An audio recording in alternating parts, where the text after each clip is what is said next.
Nasab anak itu langsung ke ayah, teman-teman, bukan ke ibu. Ayah itu akan menjadi penentu arah dalam tugas pengasuhannya. Mau dibawa kemana anaknya, akan menjadi seperti apa anaknya, semua tergantung pada visi misi seorang ayah. Banyak ahli pengasuhan anak menyebutkan bahwa rusaknya perilaku anak muda zaman sekarang itu adalah buah dari kegagalan keluarga dalam memproduksi anak-anak yang tangguh. Apalagi kalau nanti anak sudah beranjak dewasa, dia akan sudah bisa mulai berargumen, sudah mulai bisa berlogika, tapi kalau dia sudah terpikat hatinya dengan orang tuanya, ya dia tidak akan berdebat. Dia akan mendengarkan dan mungkin tunduk dan pasrah. Anak itu akan menjadikan kita sebagai sumber referensi utama dalam segala hal. Jadi kayak anak tuh menganggap kita tuh banyak tahu sebagai seorang ayah. Karena mungkin ngerasa waktunya terbatas. Gue udah kerja, berangkat mungkin anak belum bangun atau baru bangun, ketika pulang anak sudah terlelap untuk tidur. Bukan seberapa banyak waktu yang bisa kita sisihkan untuk anak kita, tapi seberapa besar kesan yang berhasil dibuat dalam waktu yang mungkin terbatas. Halo teman-teman, Assalamualaikum warahmatullahi wabarakatuh. Ketemu lagi di channel Hira Lutfi Journey, dan terima kasih sudah memutuskan untuk membuka video ini dan mau mendengarkan dan belajar sedikit dari buku ini, Fatherman. Ini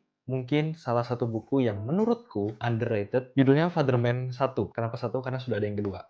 Dan dari buku ini teman-teman, aku cukup banyak belajar tentang peran kita, terutama sebagai laki-laki, untuk menjadi ayah di zaman-zaman sekarang. Walaupun buku ini sudah cetakan ke-7 di tahun 2022, tapi menurutku masih sangat relevan banget buat teman-teman yang mau memaksimalkan perannya sebagai ayah. Walaupun sebenarnya tujuan dari buku ini bukan hanya untuk ayah yang sedang berjuang dan memaksimalkan peran di keadaan yang sangat sulit ini, mungkin untuk sebagian orang, tapi juga untuk ibu-ibu atau emak-emak ya bahasanya di sini, yang mau tetap berjuang untuk memperbaiki keluarganya dan bertahan di era-era sekarang ini. Aku akan ngebahasnya mungkin pelan-pelan aja, biar kita juga bisa dapat banyak hal dari buku ini, karena kayaknya bukunya tipis, tapi banyak banget yang bisa kita dapetin. Oke, anyway, kita coba dari bab pertama ya. Ini ada beberapa chapter di sini, dan kita akan bahasnya beberapa chapter. Dan kita akan ngebahasnya chapter by chapter ya. Masuk ke chapter yang pertama, bukan sembarang lelaki. Langkah awal menjadi ayah. Guys, kalau misalnya kita sekarang mau menilai tolak ukur kehebatan seorang lelaki itu kira-kira dari mana sih?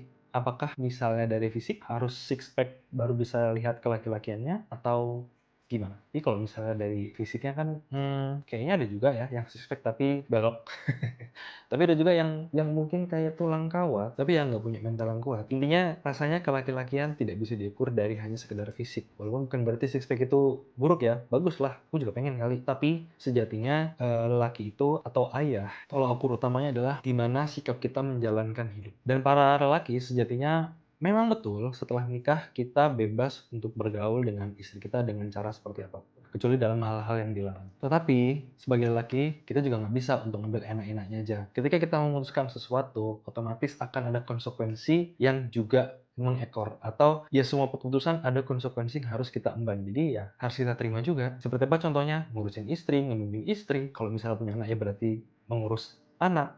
Itu kan juga salah satu pilihan atau ikhtiar yang kita pilih juga. Apalagi nasab anak itu langsung ke ayah, teman-teman, bukan ke ibu. Spesifik langsung ke ayah. Dan karena seorang lelaki adalah penanggung jawab dari keluarganya, inilah juga kenapa laki-laki itu disebut al-qawwam, karena dialah yang menjadi pemimpin fitrah kelaki-lakian. Yang nantinya dari tanggung jawab yang kita ambil inilah yang akan juga kita pertanggungjawabkan juga nanti di akhirat. Jadi saat punya anak, kita juga nggak bisa langsung bangga bahwa kita adalah menjadi seorang ayah. Ini sama aja dengan kalau misalnya kita punya bola, maka kita langsung mengaku bahwa kita adalah pemain bola. Karena sejatinya untuk bisa dipanggil ayah, seorang lelaki harus siap menerima segala konsekuensinya. Salah satunya adalah siap mengasuh anak bersama sang istri. Ya, tapi memang begitulah risiko sebagai seorang lelaki atau seorang ayah ya. Sudah sibuk cari nafkah tapi harus tetap jaga anak, sudah repot dengan banyak kerjaan tapi juga harus tetap bantu istri. Jadi sesibuk apapun kita ya kita harus siap untuk menjadi ayah ketika memang dibutuhkan. Dengan waktu yang terbatas ya kita harus menggunakan segala siasat dan kreativitas kita untuk melakukan kewajiban-kewajiban tersebut. Salah satu yang menjadi inspirasi dalam Al-Quran adalah Nabi Ibrahim. Di balik kesibukannya beliau yang luar biasa, pastinya juga sebagai nabi, beliau juga tetap menyempatkan diri menjadi seorang ayah dengan strategi-strateginya. Salah satunya adalah secara umum beliau membangun fondasinya dulu, di dalam keluarga, yaitu dengan mendidik istrinya dulu, teman-teman. Karena istri itu selayaknya eksekutor lapangan. Jadi yang dibangun duluan adalah akidahnya, terus juga ibadahnya, akhlak, dan juga life skill-nya dulu. Karena ayah itu akan menjadi penentu arah dalam tugas pengasuhannya. Mau dibawa kemana anaknya, akan menjadi seperti apa anaknya. Semua tergantung pada visi misi seorang ayah. Ibu, selaku eksekutornya atau pelaksananya, hanya mengikuti garis-garis besarnya yang sudah ditentukan oleh kepala keluarga. Jadinya repot nggak sih kalau seorang ibu diberi amanah untuk mendidik anaknya, tapi nggak tahu anaknya mau dijadikan seperti apa. Terus ayahnya atau kita mungkin juga nuntut seorang ibu menjadi madrasah pertama bagi anak-anaknya, tapi lupa kalau diri kita ini, seorang ayah atau kepala keluarga, juga berlaku sebagai kepala sekolah. Jadi contoh cerita dari Nabi Ibrahim ini adalah, mungkin teman-teman tahu beliau rela membawa keluarganya, istri dan anaknya, untuk pindah jauh sekian puluh kilometer hanya untuk mendapatkan lokasi yang paling baik untuk keluarganya tinggal. Apa alasannya? Karena ternyata beliau memilih suatu tempat agar keluarganya dekat dengan rumah Allah, yaitu Makkah. Mungkin teman-teman juga pernah dengar kan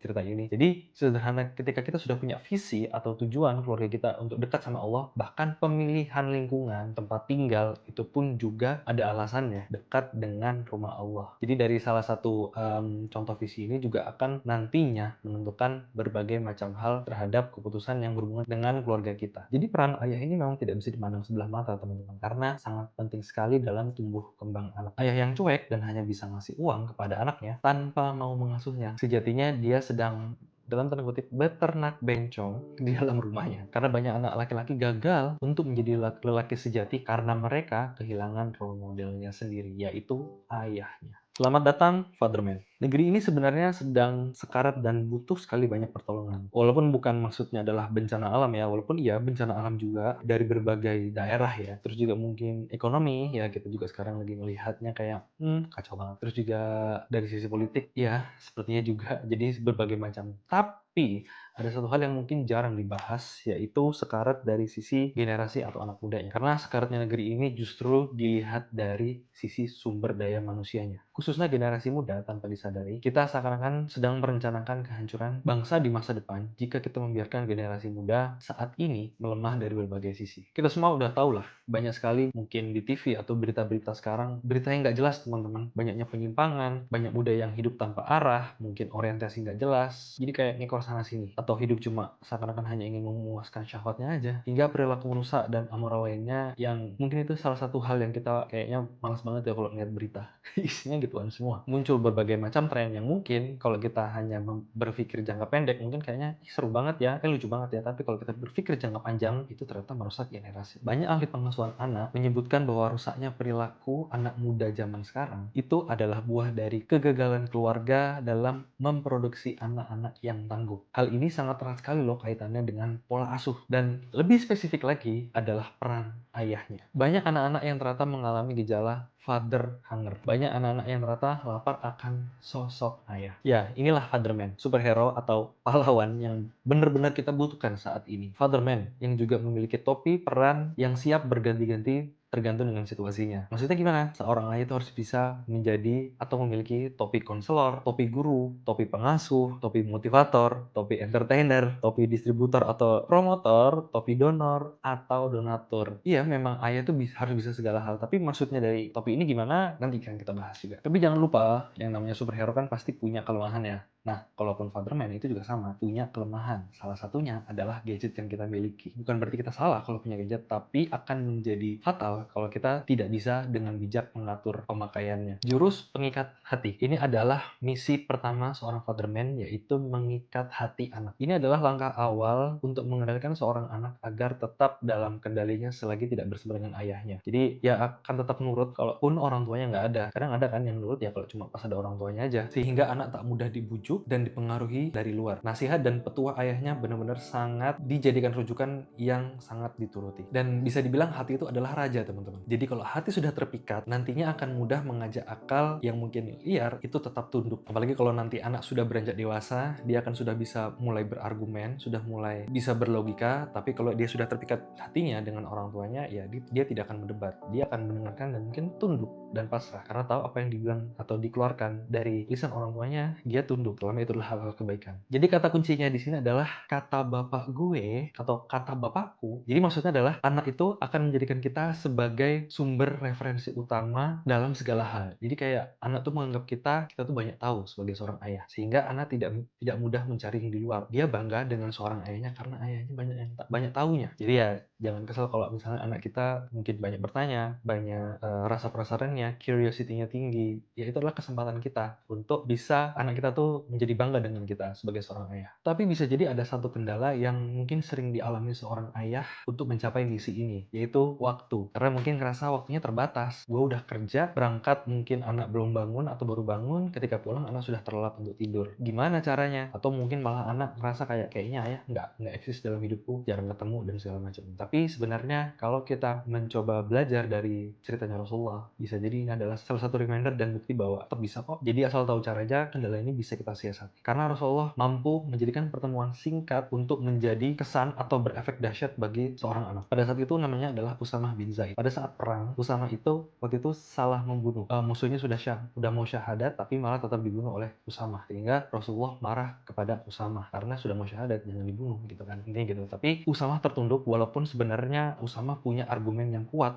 untuk mungkin mendebat Rasulullah, tapi beliau tetap memilih untuk tunduk karena rasa sayang dan cintanya kepada Rasulullah SAW. Kenapa bisa sesayang itu? Jadi pada zaman Usamah itu kecil, Usamah dan Hasan itu dipangku oleh Rasulullah dan didoakan langsung di pangkuannya. Jadi siapa sih yang nggak luluh hatinya langsung didoakan sama orang paling mulia atau sosok paling mulia di dunia ini? Khusus lagi, bukan anak yang lain, tapi Usamah dan Hasan. Jadi kesan yang singkat itu, doa yang mungkin sangat membekas di hati Usamah itu yang membuat hatinya Usamah itu terpikat banget sama Rasulullah sampai dewasa. Jadi yang dilakukan Rasulullah ini sebenarnya memberikan kita inspirasi bagi para ayah yang mungkin punya waktu terbatas. Jadi bukan seberapa banyak waktu yang bisa kita sisihkan untuk anak kita, tapi seberapa besar kesan yang berhasil dibuat dalam waktu yang mungkin terbatas. Jadi mungkin inilah siasat yang mungkin bisa dilakukan oleh seorang ayah dengan cara kita harus membuat anak itu merasa spesial gitu buat kita. Walaupun mungkin waktunya terbatas, tapi cinta seorang ayah itu sangat besar juga. Dan ada 3 cara agar anak itu merasa diistimewakan atau spesial dengan 3 jurus utama. Pertama, sering-sering memeluk atau menyentuh secara fisik. Karena anak seringkali merasa nyaman jika diberikan sentuhan dari orang tuanya. Lagi dengan rasa sayang, tulus. Sentuhan ini juga bisa memberikan efek batin yang kuat selama tidak dilakukannya secara terburu-buru. Jadi santai aja, dinikmati. Itu ternyata membekas buat seorang. Yang kedua, sering-sering ngungkapin rasa cinta atau sayang sama anak. Ya, kalau mungkin belum biasa, mungkin mumpung anaknya masih kecil, kita coba pelan-pelan kita biasakan. Walaupun bukan berarti kita ngomong, aku sayang kamu, aku cinta kamu aja, tapi bisa jadi dengan perhatiannya, atau mungkin ayah bantuin ini, ayah kasih ini, dan segala macam, bisa jadi itu adalah bentuk cinta juga. Ya, inilah salah satu bentuk love language ya buat anak. Dan bisa jadi itu sangat berbekas juga buat anak. Dan mungkin secara khusus, yang kedua ini adalah lakukannya secara privat, jadi tidak terbuka. Kadang ada aja kan, mungkin anak-anak yang kalau dikasih ungkapan rasa sayang atau cinta mungkin malu. Jadi ungkapannya diam-diam atau bisik-bisik atau pas lagi berdua sama anak. Dan yang ketiga, mendoakan anak secara terbuka. Mungkin kita juga cukup sering untuk mendoakan anak mungkin pas habis sholat, jadi di dalam hati gitu. Tapi kita juga sekali-sekali bisa mendoakannya secara terbuka. Jadi kita memberikan kesan kepada anak bahwa ayah ini suka doain kamu loh, atau mungkin ibu ini juga suka doain kamu. Jadi siapa sih yang mau nolak doa gitu ya. Dari doa ini juga memberikan bukti nyata juga bahwa kita ini sebagai seorang ayah juga peduli loh sama kamu nak. Jadi mungkin dari 3 jurus inilah hal-hal yang bisa mengikat hati anak. Mungkin kalau dilakukan sekali 2 kali mungkin nggak kerasa, tapi kalau nanti anak sudah beranjak dewasa, inilah yang bisa jadi kita tuh jadinya betah di rumah karena mungkin nggak sabar untuk ketemu dengan anak. Hati kita tuh selalu terpikat dengan keluarga atau dengan rumah. Dan ketika di usia dewasanya juga nanti, ini adalah hal-hal yang sangat berbekas buat mereka kepada orang tuanya, atau dalam hal ini adalah seorang ayah. Oke, segitu dulu teman-teman. Kita bahas santai, baru sedikit kita bahasnya. Tapi semoga bisa ada banyak hal yang teman-teman dapetin dari part 1 buku ini. Insya Allah kita lanjutin lagi. Teman-teman jangan lupa like, komen, dan subscribe. Dan kasih tahu pendapat kalian. Dan kira-kira perlu nggak lanjutin buku ini. Sampai ketemu di video berikutnya. Wassalamualaikum warahmatullahi wabarakatuh.